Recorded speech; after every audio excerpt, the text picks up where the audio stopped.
A new poll out today found that 55% of the people surveyed in Atlantic Canada said they completely or mostly oppose the changes.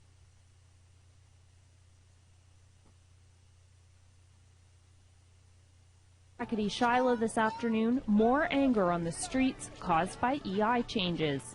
A new poll out today found that 55% of the people surveyed in Atlantic Canada said they completely or mostly oppose the changes. The new rules for seasonal workers came into effect in January. They force recipients to look for alternate employment and to travel to jobs up to 100 kilometers away. Otis Nason retired last year. He used to work seasonally building homes. It's going to make more people go out of the country because, I mean, they can't get it.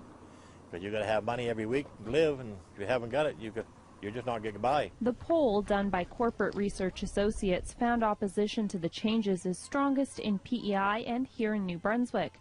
62% of the 400 people polled in the province were against the changes. It's because our economies are really built to some extent around supporting seasonal industries to a greater extent than other parts of the country.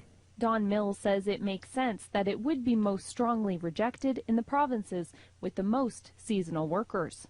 Almost 40% of the population live around Halifax, and that's obviously an urban area that not as dependent on seasonal work as perhaps other provinces. And opposition to the changes increased with age. It's almost become an entitlement kind of program for Atlantic Canadians, and I think that the people who've grown up with it just expect it as a normal part of living in this region. The poll surveyed 1,501 Atlantic Canadians and has a margin of error of 2.5%, 95 times out of 100. But when you do have a meeting, and if you do, because I don't believe you have the clout to get a meeting with Mr. Finley, could you please make sure she understands?